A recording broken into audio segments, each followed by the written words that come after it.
motherfucker stuck in 1989. That's why his album's called One Less G in the Hood.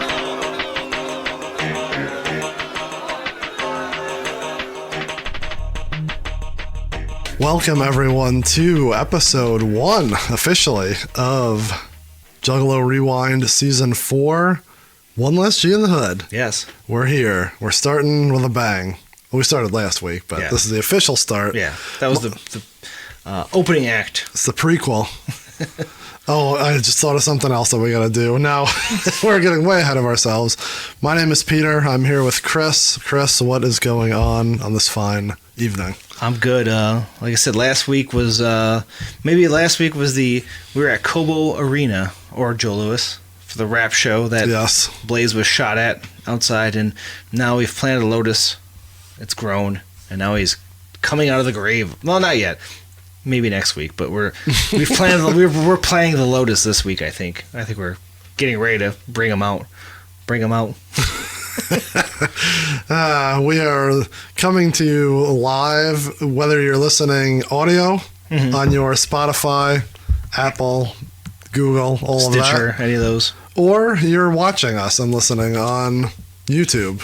Maybe, if that's recording. We don't know. We don't know. We have the nice setup. Let us know if you like it this way, if it's too weird. Like we said last week, you'll get a little different stuff in both. You'll hear the weird little audio drops in the podcast audio versions. Video version, you'll get a little more, stuff that we cut out, breaks. You see what's going on here in the studio. The dog shows up. You gotta chase it away. Yes. One thing I will mention for people who are watching, so we have a background. We have the One Less G in the Hood on the screen behind us. You notice anything about that, Mr. Chris? No. The official title of the album, Blaze, You Dead Homie, One Less G, N. Just the N? The Hood. The Hood. Oh. So. I have to fix that. No one said this till now. I said it to a few people. A few people. Who's a few people? Are you blaming me? Yeah. It's just... Chris is mad as fuck right now. I don't care because we always say One Less G in the Hood. Yeah. It's just funny how it's... I wonder how it's written in other places, You don't gotta get hot with me, pal. No, I know. That is right. No. I'm looking at the goddamn CD. Don't tell me what's right and what's not. You know what it is? The reissue has it spelled that way. So really? We're not doing the reissue, so that is wrong, folks. I'm sorry. We'll fix it. So episode 2 will have it correct. I just wanted to bust your balls about something. Goddamn, pal. I know. If you want to see all of our other nonsense like this, where we argue with each other on social media, follow us on Facebook, Twitter, Instagram, or TikTok at Juggalo RWD. Watch us just post stuff and don't tell each other to see if we can just pop each other, and that's pretty much the name of the game. YouTube, like we said, if you're watching, hello there. That's probably youtube.com/Juggalo RWD. I believe so. Yeah, it should be. We don't know. We try to keep everything the same.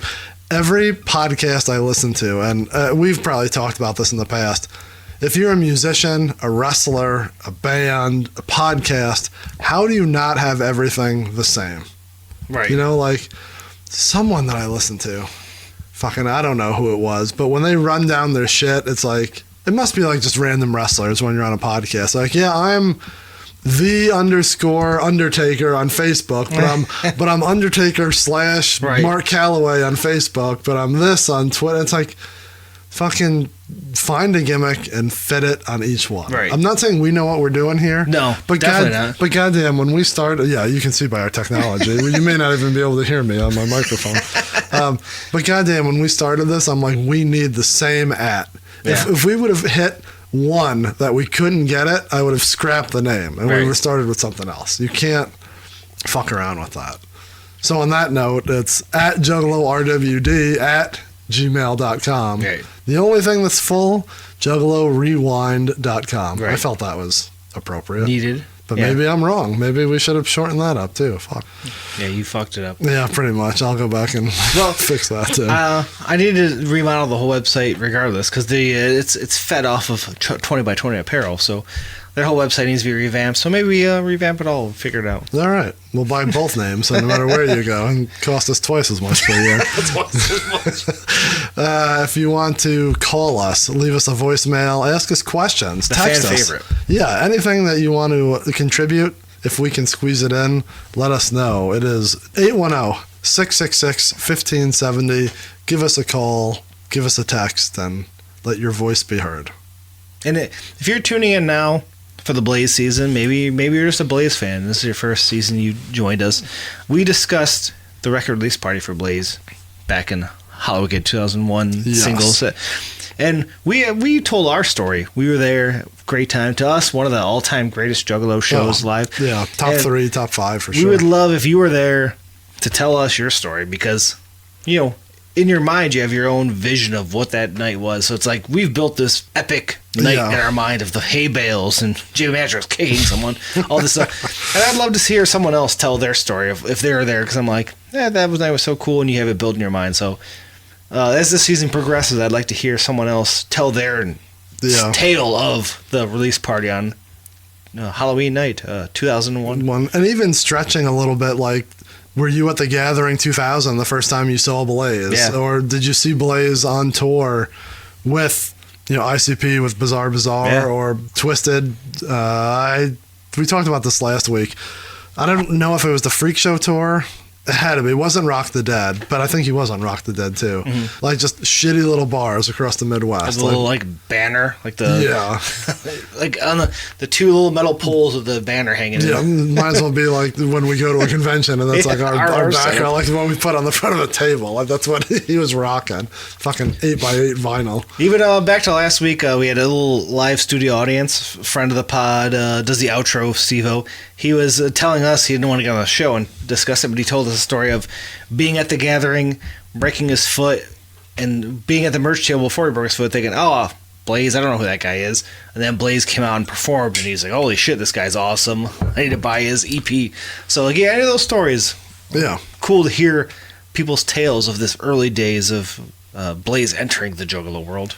And we had a good interaction in the first season where people asked us questions and we answered, and we kind of fell off of that, I think, because people maybe know us now or we give so much information, but we're so good. There's no questions unanswered. We tackle it all here. We do. You know us better than our families do. So all our hotline becomes is Georgia fans talking shit to us, and we don't appreciate that. No, we don't need that.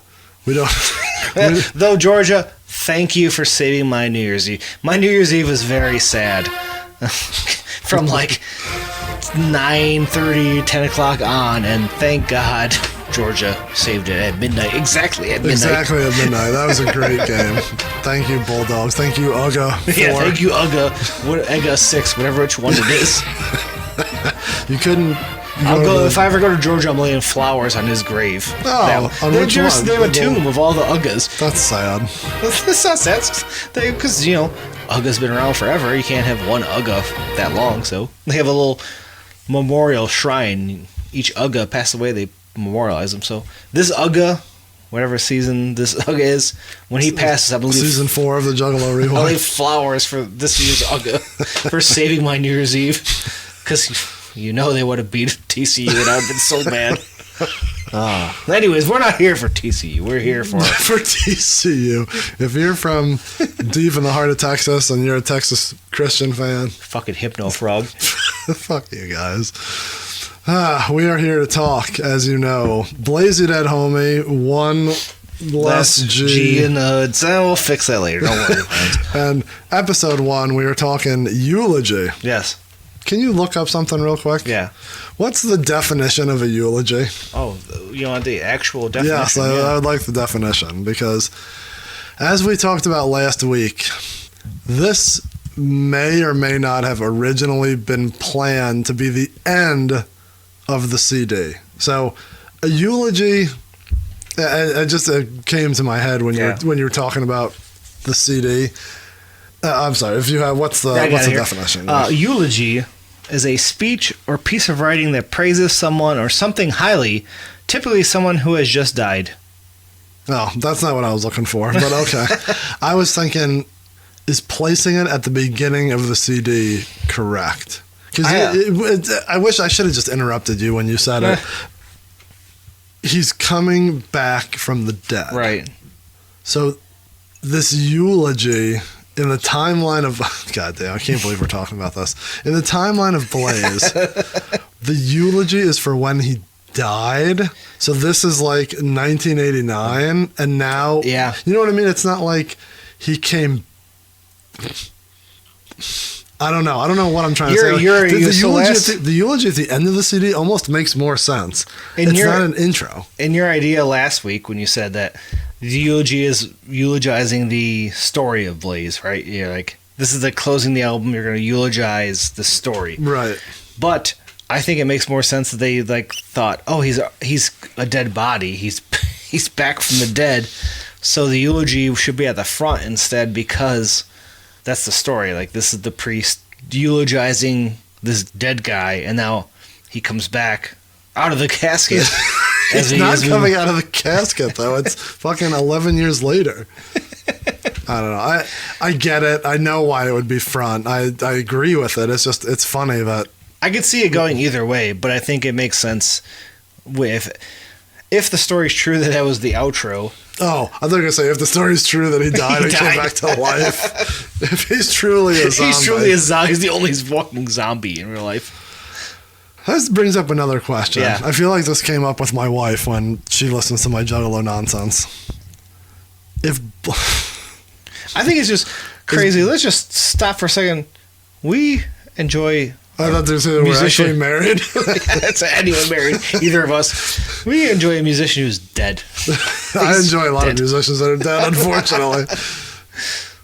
Is Blaze you dead, homie? Uh-huh. Is he dead? Is a zombie dead? Is he the unliving? Like, what's the... we should have fucking asked Steve last week. What the definition of all this is. If you can't... The story is he came back to life. So is he your dead homie? So you're formally your dead homie? Well, you know, like, it gets iffy on it's what going to zombies get more are. convoluted too, because eventually he comes back from space. So don't get me started on Blaze Dead Alive and Back from Outer Space. He clearly has referenced being from the cosmos and all these things. He has a fucking album about being from space with ROC, which is goddamn awesome. I like it. Side note, if I ever got a Juggalo tattoo, do you remember the Psychopathics from Outer Space 2? Yeah. Like the cartoons where it's Blaze and the casket, but it's like a little like alien. Oh, fuck. I'll get that right. I'll just get it right here. Long, tall one. So sweet. All right, I'm sorry. His whole backstory is very convoluted. Yeah. And I think... I'm dying. Obviously, this is what we're here for. We're here to dive way too deep into something that they don't think of as deep about. This is an intro for a 21-year-old CD we're talking about, and we're discussing what being dead really means. Yeah, I think we just ended on saying, like you said, 21-year-old CD. It's awesome that he had to run this long being a dead body. I think that's all we need to end it at. Shout out to Blaze for being a dead body this long and sticking with the gimmick. Even the Undertaker had to change from being a dead man to a biker. Became a biker for a minute. Well, Blaze kind of did too. He became a spaceman for a minute. He became a casket maker, and then he's like, "Oh shit, now I'm the casket liver, not the maker." You said it right before. I think it was before we started recording, where he just basically turned into his gimmick in Big Money Rustlers. Where he just came behind the people and measuring him. So good. The first Astro, he was in that gimmick where he fucking was the minister for the wedding, and he was like in the full costume. Yeah, we can save that for the end of the season, like favorite Blaze looks, which I guess ties in here. The EP era, he did the pantyhose look, but this era, he's straight up starting to paint his face. Painted white like a ghoul, dead body. All white, but like the red. Dripping blood. Yeah, which is real sweet. Which looks awesome, but it had to be uncomfortable performing. That's if we talk to him later on. ask him about the fucking blood dripping. I'm like, that had to like get in your eyes when you're rapping. It wasn't like on the CD cover. It wasn't just like painted. Yeah, I thought it was just painted. I thought early on he literally like took fake blood, like his me in backyard wrestling, and just squirting on his forehead and dripping out his face. I don't know. We need pictures of checking. Yeah, it's hard. So we just did the bonus 2001 episode, and he was just painted up then. I don't think he had blood. He might have had, like I said, the paint blood. I guess you just have like his white face. Is that it? No. He had that weird afro and like the fucking hunter camo. Yeah, Halloween is weird. You can't count what's going on there. Yeah, I don't know.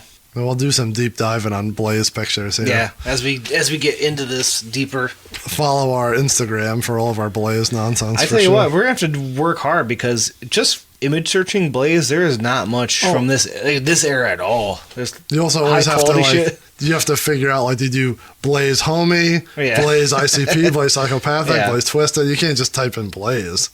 Like, that ain't happening. We had the first 3 seasons. This season's a little harder when it comes to like, it's more of the old Wayback Machine, you know? Yeah. Hitting the old your search forte. engine. Yeah. Digging around, finding some old concert photos. It's where we need people's help. If you have something, let us know. Like I said, I have some old grainy, old school disposable camera images, and I think there's probably a lot out there that has been unearthed. So if you've been in an old show and you had a disposable camera, or you somehow snuck an old fucking VHS recorder at these shows back in the day. I've told that story where Bob did that at the gathering, right? Oh, God, it was so good. I still say, from this era, there's so much lost footage that is now. They're like, those old ICP concerts, always once in a while, like, oh shit, there's old Carnival Carnage footage. Oh, there's old remaster footage. Like, the original How Wicked popped up on YouTube. Like, there's so much shit that I think that still has to, like, be dug out and put. Like, remember you go to Rock of Ages back in the day? Old Juggalo, Haunt. And they had all that whole thing of concerts. Fucking, I love those. Someone must have either worked at or had a connection at Kobo, right? Yeah, it was a lot of Kobo shit. Videotaped everything. Like, which is crazy how old it was. Like, any Metallica or The Doors or Seeger. Every local show was everything on bootleg at Kobo. DVDs back. And, like, thinking when we went there back then, DVDs, I'm like, goddamn, the one we were looking at, they're all VHS tapes. Yeah. And then, like, back then, I'm like, oh, I don't want these. But, like, now, fucking 20 years later, I'm like, holy shit, there was so much, like, just lost to time. I bet the quality on those were horrible. Yeah, and then that comes back to, like, there's, like, footage of Lotus from 2001 gathering, and, like, it's so bad, but, like, you almost have to sit through and watch it just to, like, even pick out what you pull can, yourself like, back hear. to, like, from that era. There's so much, That's what we're here for, is all that lost gems. There's two, we're going to get real deep into this. There's 2 people at least, and maybe a couple more, that I know that stockpile this shit, Juggalo related. Some leak them out slowly on YouTube, which is cool. Yeah. There's one guy who definitely doesn't, and he has shit collecting wise, video wise, that like he just does not let up just on. I think he wants to do something with it. Yeah. He wants to like, literally wants to wait till like Carnival of Carnage, like 50th anniversary, and just be like, guess what I have? Fucking a shirt that you've never seen, and a poster you've never seen, and a pro shot video of the first show that you've never seen. I think he's saving up for that, or a book, or using it with Psychopathic. Like, he's got a plan, but he's got shit that people would blow your fucking mind. To that point, there's stuff out there. It's just... Yeah, there's a couple of YouTube channels that are solid, but the quality is not great. And, like, it's hard, like... Trying to think of the ones, if I can find them real quick, the ones that I follow. The Bootleg at the Gathering guy, he has a bunch of cool shit on YouTube. Yeah, that's John's, but, like, all of that stuff, like, you compare it to, like... And, like, that's just, like, fan shot stuff, so, like, you have to do what you work with. But, like, man, I follow Jack White outside of... Oh, you don't say you've never talked about that.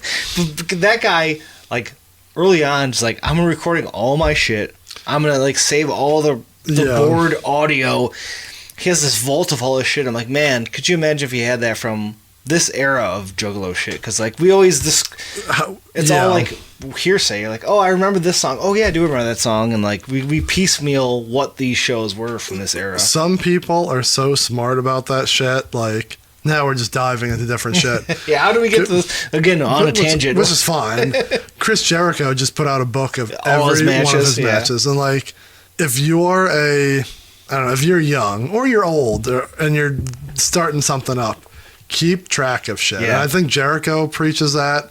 Jack White's a good one. Pearl Jam does it. Yeah, Pearl Jam for sure. Keep track of, like, I don't remember if Jericho did it, but his match, who won, the house, where it was, how much he got paid, like, everything. Just keep a journal of shit like that. And like, that shit is, like, interesting to a small niche. And obviously, if you're listening to this, I imagine you're in that small niche. Yeah, for sure.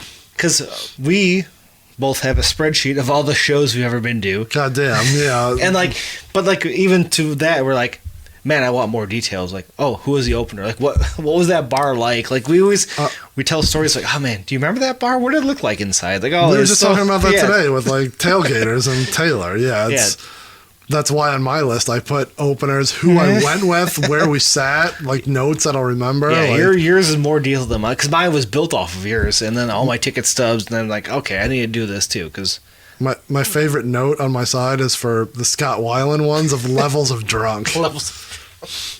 There's one that's like drunk in all capitals, sober, Notre Dame game. Notre Dame. And then there was one that, like, he couldn't find the...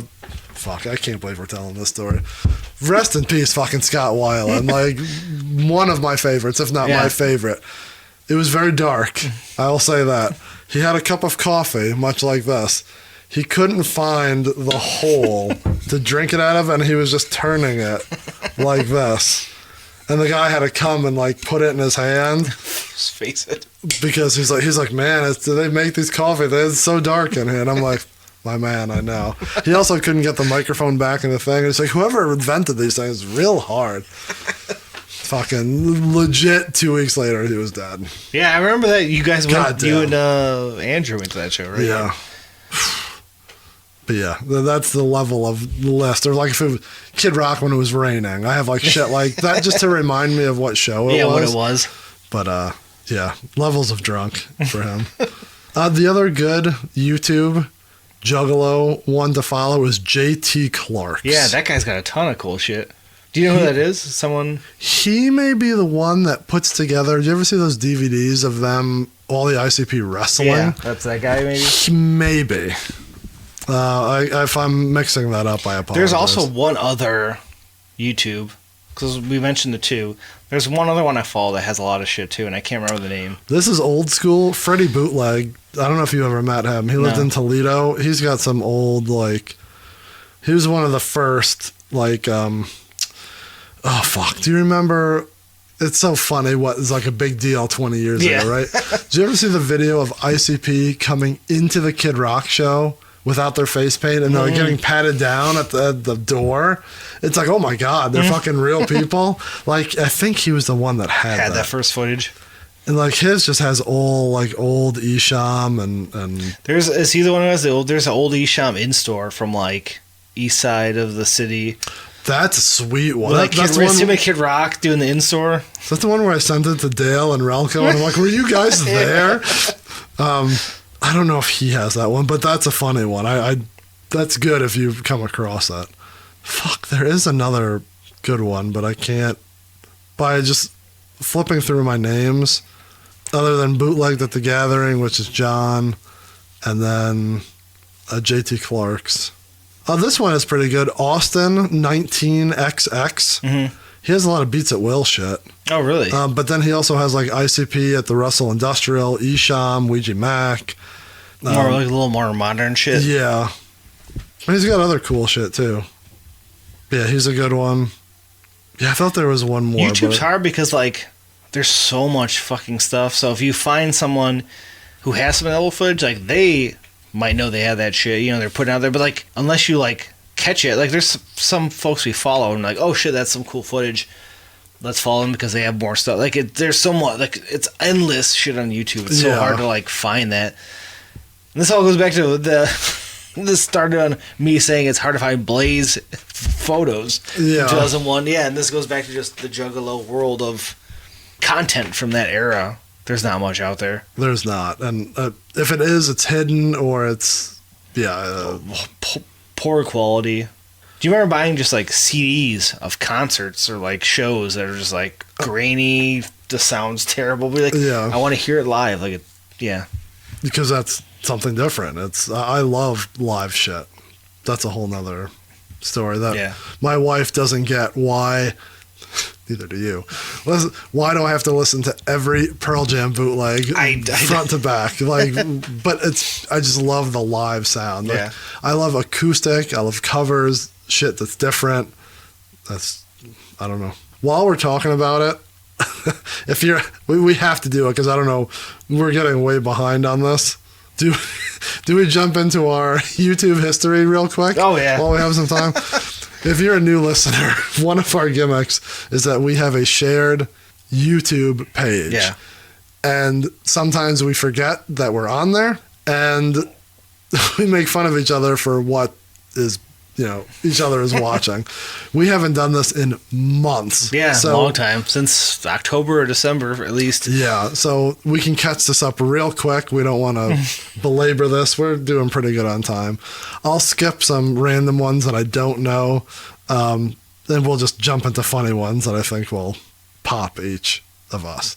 Scream 6 official trailer. That was me. I didn't see that. Does that look good? Or I argued this with last week's live audience, Steve. I loved the last Scream. I thought it was awesome. Yeah, I didn't see the newest one. So I'm super intrigued on this one. It's obviously pulling from that. Yeah, so Courtney Cox is still there, which bugs me. I'm like, just pass the torch on. Like, they had a cool cast in 5. It should be like the X-Files show. Should have just passed it on, but I just had to keep hanging on. I can't be mad that they're back. So yeah, it's more the new cast and like a couple of people from previous, and it's in New York, something different. I don't know. I'm intrigued. It looked cool. All right, and Jenny Ortega, who was in Wednesday, she was awesome in that. She was cool in last Scream. I think she's like the next horror.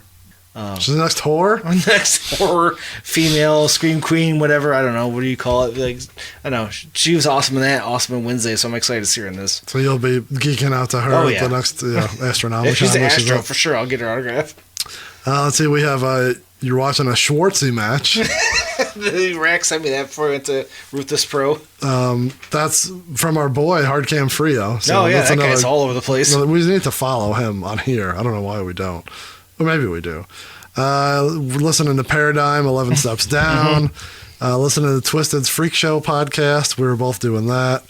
Fucking rest in peace, Jay Briscoe. Oh, goddamn. Terry Funk ain't no mouthpiece. It still hurts. It still hurts it, man. That guy was awesome. He was. And that was a good promo. It's funny that he doesn't say that. Yeah, it's his brother who said, but like... And he repeats it. Yeah. I guarantee you, one of y'all little tap-out boys bring that shit down here to Sanderford, you'll be lucky to get out of this bitch alive. Now, Davey and Kyle, I ain't saying that y'all that type of people, but you got Davey Richards walking around with his little title belt and a mouthpiece in. This pro wrestling, son. Hey, brother, Terry Funk ain't wearing no mouthpiece. Hell no, Terry Funk ain't wearing no damn mouthpiece. Bruiser Brody ain't wearing no mouthpiece. Reach for the sky, boy. It's just funny that that's like the catchphrase now, but... It's such a good... He had to, like... I don't know. Yeah, he had to pull it because it's so good. But yeah, his brother's the one who shot it out. Let's see. Clip from Mad Men. That was me, randomly. How to name sound on TikTok. Edit sound title. Good one. Jamal Williams, stop playing us post-game interview. Fucking hell yeah, Lions are hot right now. I can't even say what that one is. Because you watched it. Oh, man, you watched all 3 of our boy Vinnie Mac and his girlfriend Amber. One is live bowling. One is just a trailer of something else. Something ICP. That was Danielle, not me. More Amber, more of him, more bowling. Renfield official trailer. That's you. Oh, that's the one where. Did you see that one? No.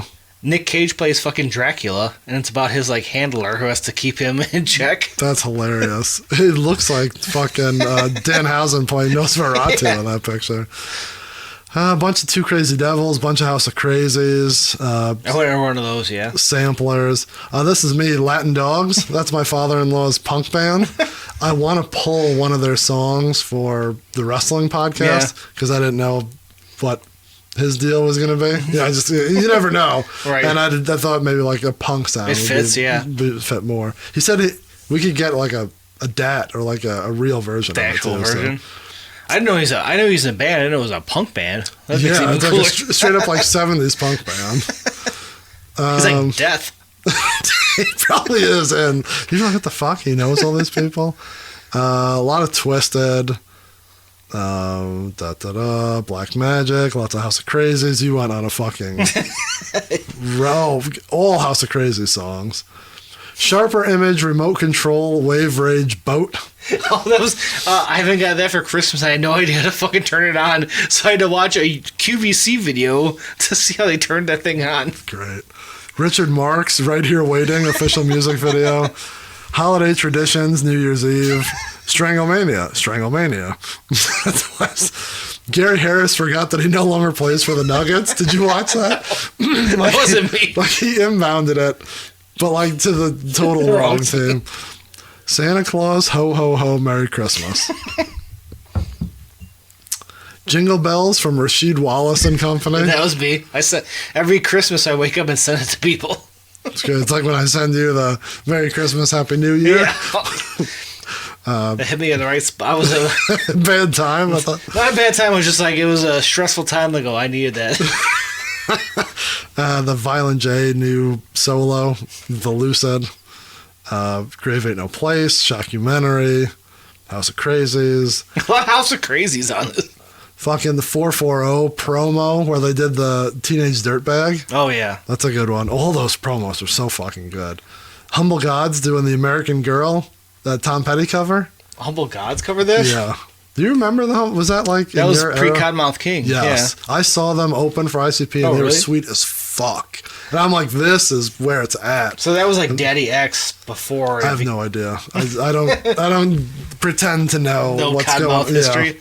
But that band was fucking sweet. That CD is real sweet too. No Heroes. Golden Goldie's intro. Scene from the Bronx Tale. You still haven't seen that. No, Aaron yells at me every day. I'm like, the Blu-ray is $20 on Amazon. I keep waiting for it to drop. I'm like, I'll spend $15. I don't know. Oh, no, 20. I should just buy it. I'll buy it right now, live on air, and watch it next week. Now, this is funny. I know exactly why I did this, and I'll say it. I don't give a fuck. We toe the line, right? Yeah. We're not trying to cause drama. We're doing whatever. We're just having fun. Enjoying the golden age, as we say. I definitely looked this up because this had to be the day that Jay came out with his stupid fucking post about buy or buy. Because the quote in this is where the little kid was sad that Mickey Mantle, like, whatever, didn't acknowledge him or whatever. And the gangster goes to him, do you think Mickey Mantle cares about you? Like, you think he's going to pay your rent? Mickey Mantle doesn't give a fuck about you. Yeah. So you must be pretty upset after the Yankees lost. Bill Mazeroski. I hate him. He made Mickey Mantle cry. The paper said that the Mick was crying. Mickey Mantle, is that what you're upset about? Mickey Mantle makes $100,000 a year. How much does your father make? I don't know. You don't know? Well, see if your father can't pay the rent. Go ask Mickey Mantle, see what he tells you. Mickey Mantle don't care about you, so why should you care about him? Nobody cares. So that's what made me think of that. Made you look that up? Yeah, because what makes you think that someone who you're giving money to gives a fuck about you? Take that as you wish. Goddamn. Goddamn shoot. The camera's off, by the way, over there. So. Oh, is that not? We'll turn it back on after this. People are just gonna get the audio with the logo during this, I think. Or you cut it out. I don't know. Whatever. Ozark season 3 recap. That was me. I haven't watched that. Who's this asshole? Jake Fussell. I think he's one. I feel like I've seen him somewhere. Wrestling guy? No, some kind of folk singing bullshit. Folk singing Scrooge, 1970. Bunch of Mike Leach stuff. That was both of us. Yeah. Rest in peace, Mike Leach. Muppet Family Christmas. Best Christmas movie ever. I went on this weird tangent of SNL skits. And so the Japanese game show, I never saw. Damn. You never saw that till then? No, until like... Oh, shit, man. That's so good, right? Yeah. I don't speak Japanese. He's just yelling at his wife, like, why did you get me into? So good. Chops hands off of you. Hey, excuse me, I won. What the heck are you doing here? Hey, just a second. Okay. Just a second here. Show my motto to ma. Wakuraka? Mother of mercy, I don't speak Japanese. Oh, Tadama Sago no Shitsuma. Mary, call the American Embassy. Spider-Man Across the Spider-Verse official trailer. Can't wait for that. 65. I have no idea what that is. I don't know. I'd probably watch it. I don't know what I'd watch. Best of It's Always Sunny. Texas Tech versus Texas. Touchdown. Random games. TJ That's Miller me. spills water on Fox 2 anchor. Oh, that was me. Baller on a boat. I was looking up ICP stuff for Christmas. Mike Leach. Paul Rest in Bear and peace. Mr. Fuji. Another One Bites the Dust. We got fucking Wayne County Life. Christmas is coming. The goose is getting fat. Pandy Cat. Pandy Cat. That's Lucy. Cat of the day. That's my daughter watching it. We got Little Wayne. We got Jesse Ventura duplicating Oswald's shooting sequence. That was if you listen to the Christmas episode. Yeah. That's what that's from. Now we're digging into like the stuff that we talked about on Christmas, but we never did this. Fans hit hard by Ohio State loss to Michigan. Lots of Michigan football stuff. Alternative Championship Wrestling. I pulled that for the clip of Adam Pearce. Briar Wellington fighting his girlfriend. Now we're back into football. A lot of football. We get to November. I tried to pull a clip from Dodgeball, the movie, but I haven't seen that ever. I couldn't get the clip I wanted. So that's a good movie. That could be Tecmo Bowl injury music. Oh, that shit's fire.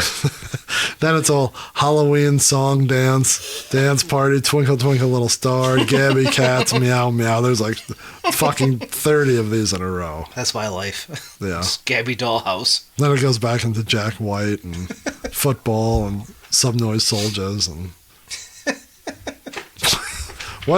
tell me what this one is on November 6th. That's Tim Heidecker. So We had a lot of shit, goddamn. and there's a ton that we skipped over, but that's just a brief look into what we look at in our day-to-day life. One of our what do you call it? Reoccurring bits. Yeah. Man, we had so much shit. You took me back down memory lane, though, all the way to November. Good times. Of when football was a winning program. Hey, like I said, I don't care what happens post-November. Give me heaven until Thanksgiving. And 2 weeks after Thanksgiving now, I'm like, we're always Big Ten champions. So let's... Always Big Ten So champions. give me that forever. Give me Big Ten championship forever. And whatever happens after, icing on the cake. I don't need to be Georgia. I need to be Ohio State. Used to be, you know? I don't know. You're just staring at me. This year, though, 15-0. Mark it, dude. All right, let's just try to get through the eulogy. We've gone 40 minutes on something and haven't even talked about the song, which is fine. That's what we do. Let's get into it. We had to catch up. It's been a long time. We did. This is what the last episode should have been, but Steve was staring at us so oddly that we couldn't talk like human beings. Got distracted. So we are going through, like we said, the One Less G album. Yeah. This is This is episode 1. So we are talking track number 1, the eulogy. Producer, we assume, Mike P. Yeah, well, what's this saying here? Actually, if we don't look at that every week, I have it on my phone. So I mean, if you don't want to keep like fucking up your booklet. So. I think it said it was Mike P in here. Yeah. It's funny that it says... This just says written and performed by the Preacherman. So it doesn't say what everything is. It's like everything is this except for. There's so many fucking liner notes on that. I tried to make a chart of it, but we always have that in front of us. So Mike P produced this, but it was featuring and done by Jumpsteady. Yeah, who is and as the Preacherman. As Blaze said in a interview he did with Fagel Lovers a few years back, they gave a general idea of like the Eulogy gimmick. And Jumpsteady just wrote this, recorded in his own, and listening to it, my guess is just Mike P pulled some sort of like gospel background noise or made some gospel background noise and just plugged it in. So yeah, it's an intro. It's just spoken word thing. That's fine. And then we should note, so it's Jumpsteady who is playing the Preacherman gimmick, right? Which is that on both Big Money Hustlers and Big Money Rustlers? It's definitely Big Money Hustlers. Right. I imagine he showed up again and Rustlers doing it? I don't recall. Yeah. It's been so long. But also, the Preacherman was his wrestling gimmick. So he was, I have my little note here, he was part of the Brotherhood of Justice. So that was the Deacon, who was Alex Abbas, the Preacherman, who was Jumpsteady, and the Bishop, who is Stefan. I think Stefan is the one that has the food truck. He's the one who plays Serious Darius, right? Yes. So is that the one? I can't remember. Regardless, he was part of the Brotherhood of Justice, so that was... None of the guys wrestled, though. It was just a stable of characters. That I don't know.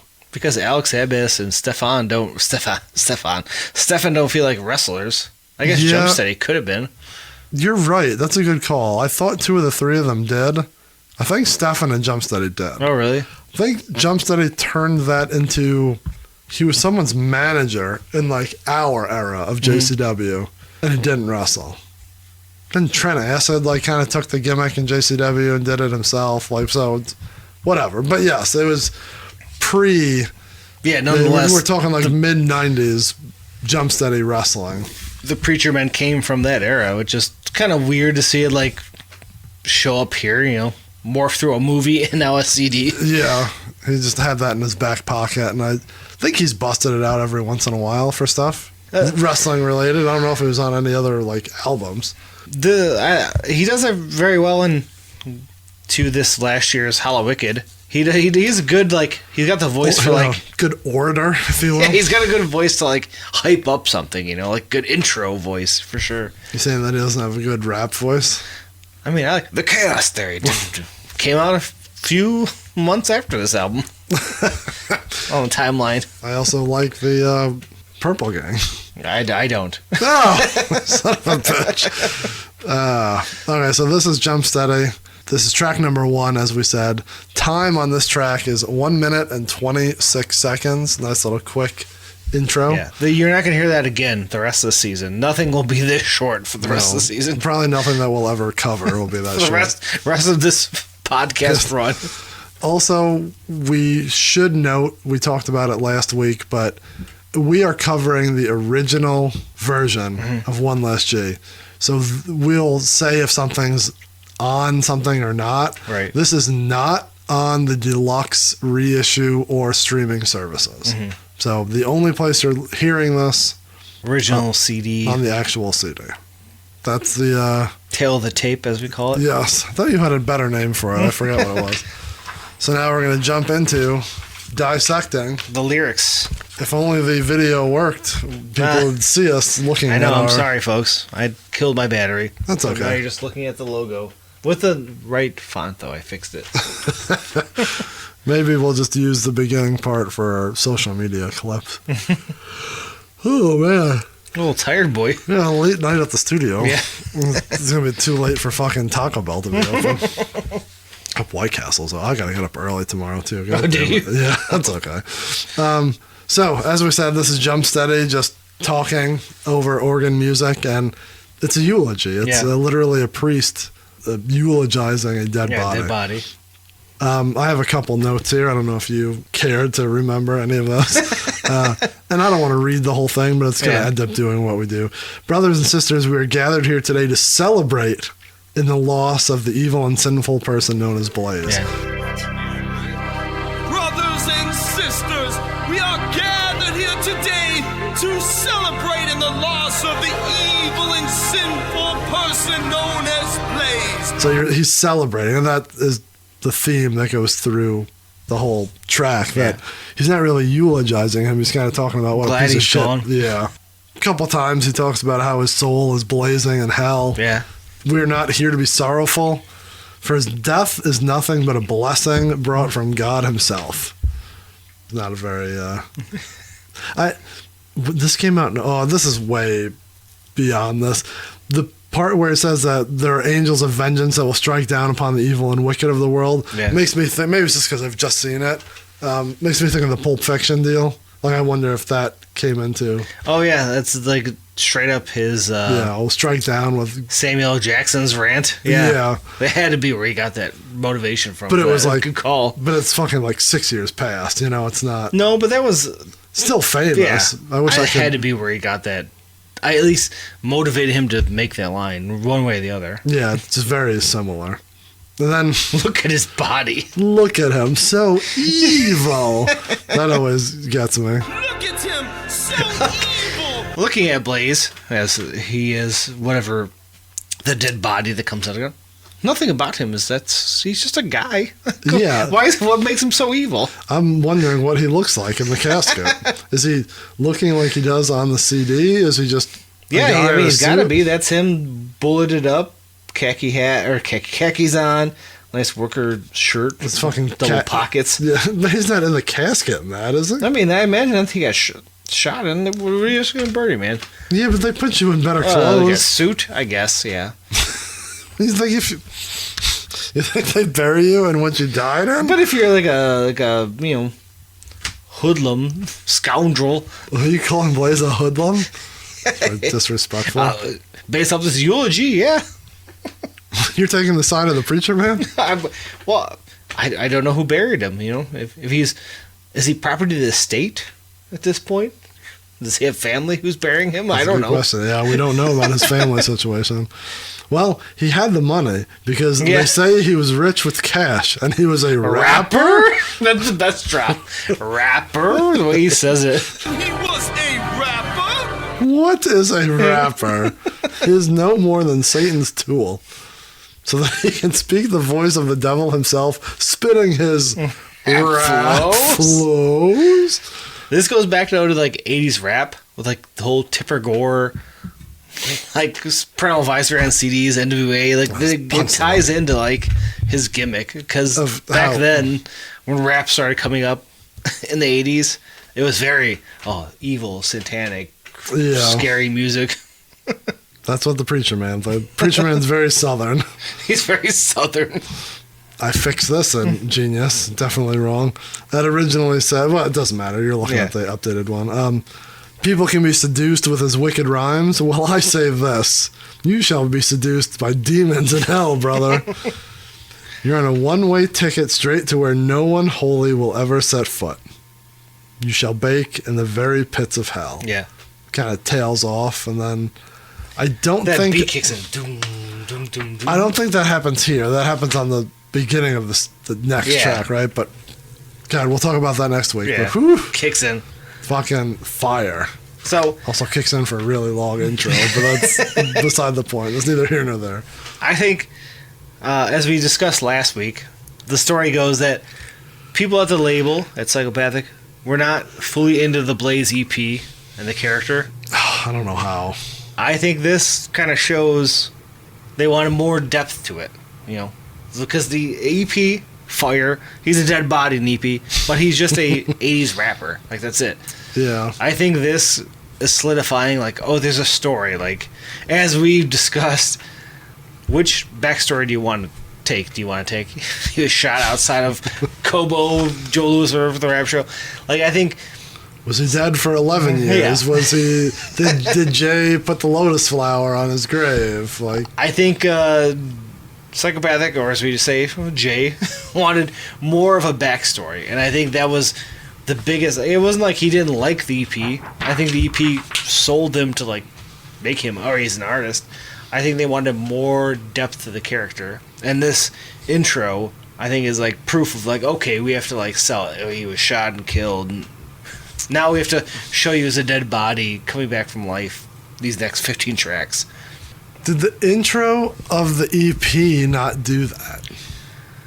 It was more. God, now we're talking like you're all sighing. Is that the difference between like Twisted being more supernatural, spooky shit? Yeah. Like that's like where they were like whispering to his soul to wake up. Where this is like a straight cartoony eulogy. Yeah. But didn't that do the same thing? But now this all makes me want to go back and listen to the EP and see. We joked about it. Steve's fucking laughed right at us. Is he dead in the EP? How much do they mention? Like he's dead, but I feel like the tracks are just he's just rapping gangster rap. Yeah, he's talking about I go to work. Yeah. What are the songs? I go to work. Well, it's not an EP episode, but like, yeah, he doesn't talk about the grave and underground and shit like that. But now on the way home, I'm gonna have to listen to it to like put it into context, right? Yeah, the intro. You said the intro in the EP does the same thing. I just think it didn't paint it as clear as like they want it to be, because fucking as we get into this, it is like you said, hey, I am dead. I'm gonna tell you every track I'm dead. Like, but he does it. I don't know. The EP is like if Fink the Eastside G made a CD. That's what fucking the EP is. Like where here he is. He's just a gangster rapper. Maybe Blaze is Santa Claus after they killed him. He's from space. He knows how to bend space and time and deliver that many presents. But yet he got shot with a 9 from a long distance. Somehow died. This is me just speculating. Like it was there in the EP, but it wasn't bumped up to where they want it to be. That's what I get it. It's like wrestling terms. It's like you're a shitty whatever on the indies, but then Vince wants to make you you may be a garbage man, but now you need 8 vignettes to show that you're a garbage man. Like, and this album is like, okay, you're a dead body. As we're gonna get into it. This is the Dusty Rhodes making a pizza and fucking pulling the Dusty Rhodes. He was a common man in NWA, but like you had to like connect that he was a common man. We're like, and now he's in Psychopathic, and they're like, we need to make sure they know you're a common man, and we're gonna like. You literally have to be riding on the back of a garbage truck. Yeah, you have to pull a Baby Ruth out of a toilet. That's perfect analogy, because he was that same guy in NWA, but he was just a dude, and he like flaunted it because he has like a hot shot, but he was a normal guy who was like sweet. And like, nah, it's too much. You have to dig too deep. For being a common man, he always wore like a fur coat and shit. It was real fun. You had to pull back. Did you ever see the one where he wore the Michigan State? Yes. That's a sweet ass jacket. I think it's a perfect analogy, because the EP's the same thing. It's like he's dead at the beginning, but he's just a badass rapper for the 4 songs, 80s gangster rapper. Right. And they're like, no, we need to make sure people know you're a common man. You're Blaze the IPA drinking man. Remember when you were talking in the microphone last week? Sorry. Yeah. No, it's okay. Now we're back to normal. It's okay. Audio on these 2 weeks is going to be real weird. All over the place. We're new setup, and we can't even show it because the camera died. That's terrible. I took a picture of it. So yeah, that's Blaze. That's the eulogy. Do we have anything else to eulogize Blaze with before we... Well, while we're here... Oh yeah, I'm sorry. We've been jumping around a little bit, so... While we're here, before we get into it, because it's going to show up a few times, we need to address the khaki-wearing, gloke-wearing dead elephant in the room. Blaze. Oh, you want to... Should we... I think we need to address. Should we have done that last week? No, I think we can do it now. We're here. Yeah, we shouldn't have done it. We'll touch on it every week, but yeah, this will be the one. So I think there's two things trains of thought at hand we need to address. This is where Chris says both sides of the story so that we can't get him for feeling the way that he does. I think we need to get out of the way now because it's going to be there throughout the album, and I don't think we need to touch on it every episode. We just need to get out of the way. There's 2 issues. The first one to me is his character. He's an 80s rapper. Mm-hmm. At the time, I like how you're justifying this. Cultural appropriation wasn't a thing. But he's... Oh, you're going, Mr. Oh, I didn't think that's where you were going. He's playing an 80s rapper, West Coast. When he came out, it sounded like rap from the West Coast. He wasn't a white dude. That's what I'm saying. Chris thinks that Blaze... I can't even, like... I've heard this on other podcasts. I've seen it online. I just don't get it. I don't understand the theory behind this. We thought Blaze was black when he first showed up. Yes, I never thought that. So what I was saying is that the term cultural appropriation wasn't really a thing in 2001, and these guys are like 20, 21 years. They're like kids, basically. I don't think, looking at it in 2023 eyes, what they were doing was like, oh, we're taking that culture and like making it ours. I don't think so. No. Does anyone... Yeah, no, I don't think so. I think they grew up in the city, inner city Detroit, around the same type of atmosphere that like West Coast rap was. I never took it as that. And that whole term and like looking at it in that eyes is very modern. And maybe it was a thing back then, but like they definitely didn't know that. We didn't know that at the time. Yeah, it was wasn't... like appropriating culture. Definitely didn't view it like that. But I just think it needs to be like discussed because it kind of the character blends into that realm. I don't see it because I never thought of it like that, but I get what you're saying. I never thought of it like that, but I think we need to like view it with modern eyes of like people think that type of thing. And, like people don't think of that because like this is very a niche music. Yeah, but I think I do. I just wanted to like touch on that part of it. I would argue not, and this goes into every argument of that's on every social media or news or whatever. There's a fucked up one on the news today that I can't even... I think common sense says that culture goes further than what you look or sound like. So if anyone knows, and this isn't excusing the second part of what you're about to say, if anyone knows where or how those guys grew up, that was their culture. Yeah. Like if you see... This goes for anything, anybody, any walk of life. Right. And I learned this super early at work, and I guess if I can squeeze the story in, I will.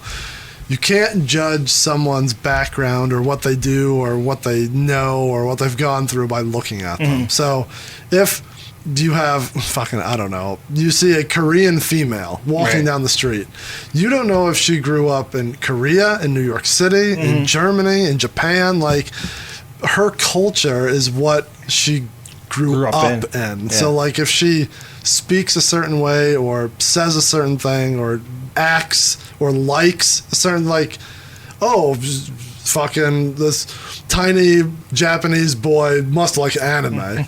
Maybe he grew up in fucking, Southwest Detroit, and he's like, no, I like fucking Coney dogs. Doesn't even know the... Yeah, he's like, no, I like what I know. So if he sounds like that guy, to me, common sense is your culture is what you grew up in, not what you are perceived to be. So I agree. I just like have to say that bring it up an because outsider would think otherwise. I get it.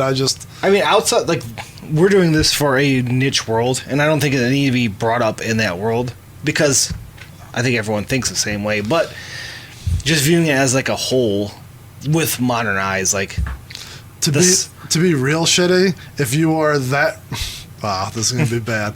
If you are that racist that you think that, then I think you think every white person shouldn't, quote unquote, be rapping. Yeah. Every black person shouldn't be golfing. You know what I mean? Like, if you're thinking in those eyes, you're thinking in that extreme of a what. You know what I mean? Like, I'm not saying we are anyone here who listens is, but like we're living in a time where Eminem can't be a fucking rapper, but like Eminem's like the canceled because his things he said because it was anti-LGBT at the time.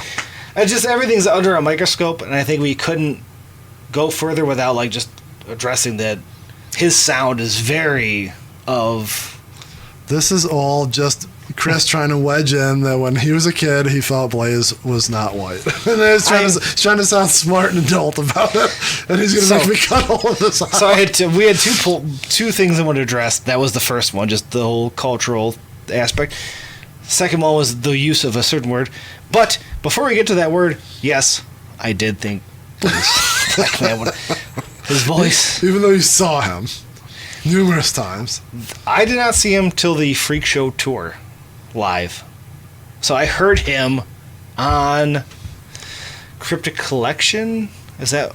Yeah, I mean, we've talked about this in past episodes. We definitely heard him as Cell Block.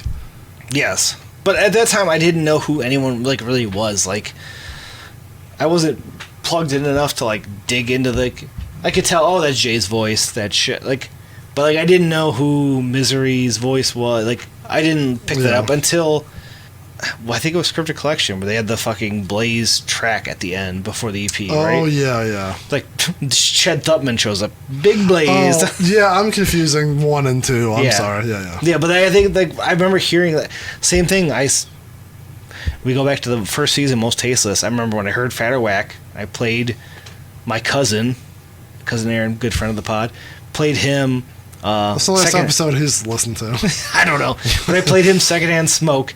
And he was like blown away. And I remember getting Cryptic Collection over and hearing the fucking first Blaze track. And I'm like, remember when I played you that song? Like, here's their new guy. Listen to this guy. And he was like, holy shit. Like, blew him away. Yeah, same thing. A lot of people have said it. Yeah. Someone brought it up to Blaze in an interview. So, like, no, it's just a thing. It wasn't a me thing. And this goes to the second point of the whole thing. It goes back to some stuff we said, but doesn't. Yeah. Yeah. Like you said, you grew up in a certain era, certain time, in a certain neighborhood where you weren't the majority, and people were using that word, which, as we get through, you know what word it is. Yes. We don't need, like...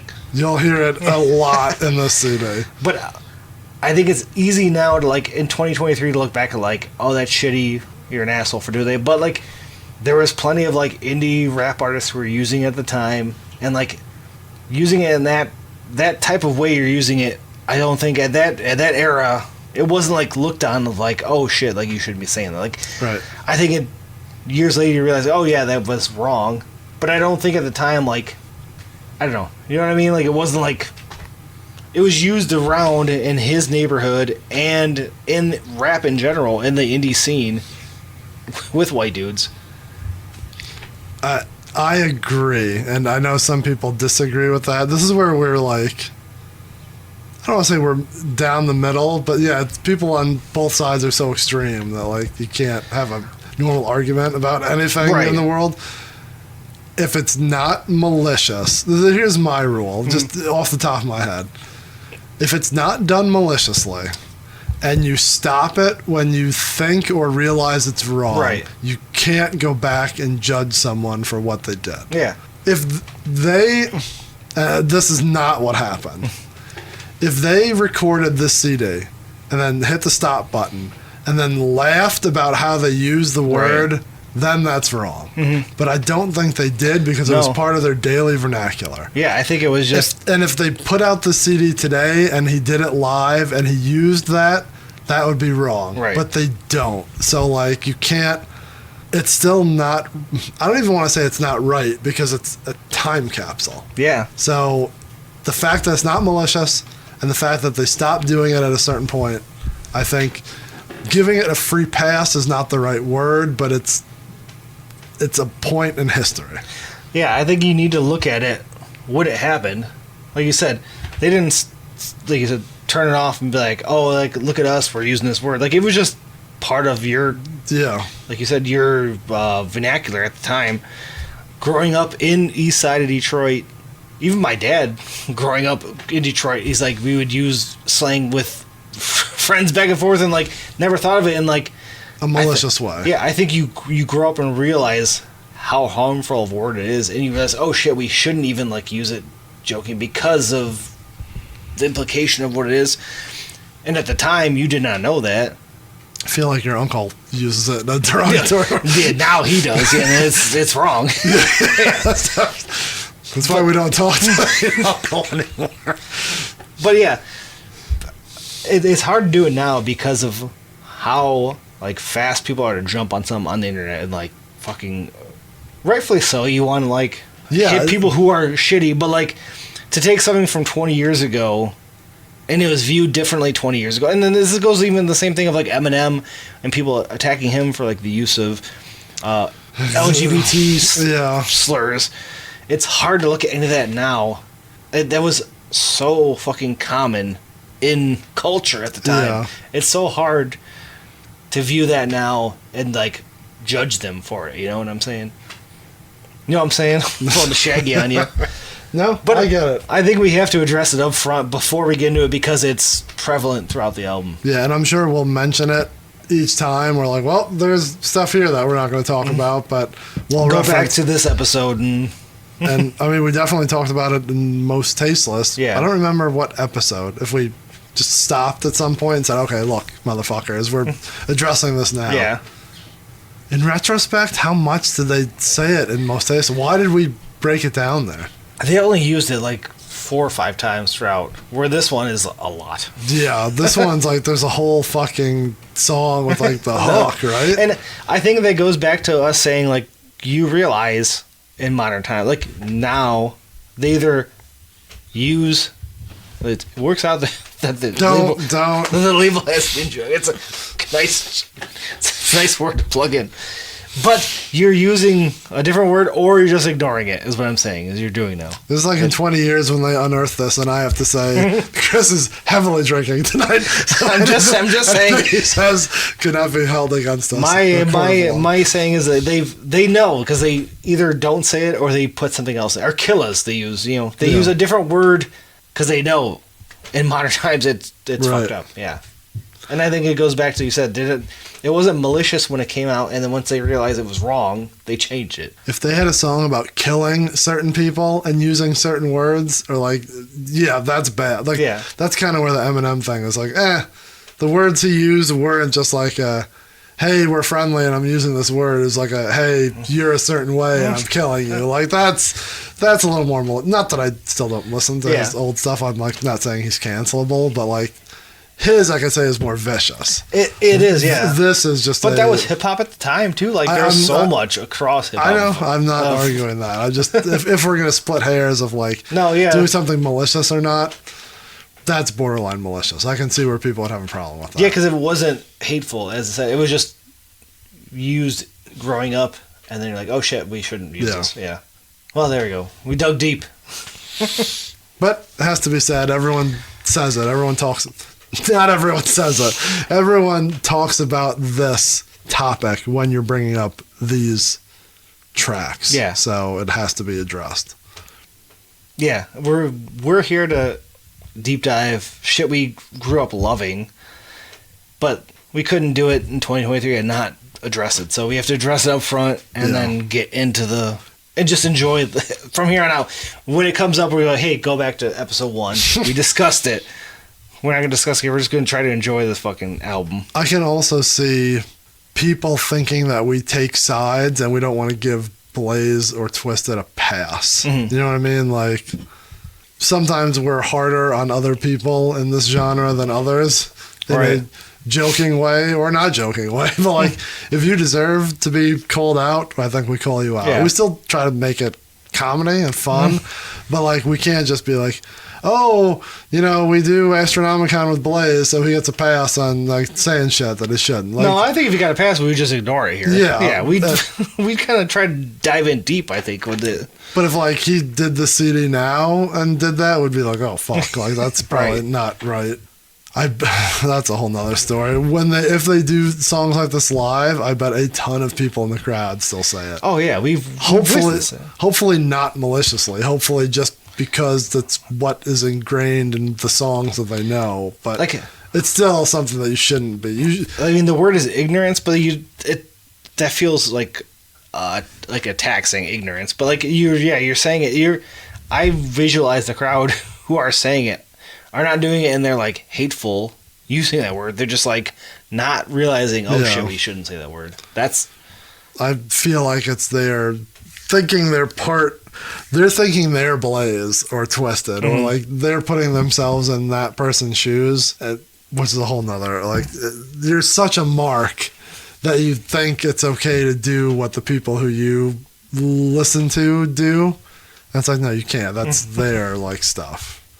But that's a whole nother topic on marks being marks. All right. Do we have anything else, or is that? No. You're good? You've gotten all that off your chest? We had a deep dive, I think. We had to get out of the way. I forgot about it. I would have done it. We should have done it last episode, but yeah, it didn't really fit in what we were doing. Yeah. So, was there anything else that on your list of things that we had to cover for the first two? I don't think so. I don't think so either. But again, we have lots of weeks to talk about stuff. So if we dig in, if there's a week where we're like, you know what, we're gonna sidebar and talk about his tour or his merch or his whatever. Like, we didn't talk about your. You want to punch that in real quick, or you want to wait? The art contest? Yeah. No, we can save that. Okay.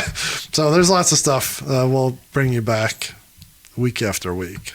So if that's all we got, we're gonna start wrapping this up. Yeah. Okay. Sounds good. Following us everywhere, as we said, at Juggalo RWD, TikTok, Instagram, Facebook, and Twitter, YouTube.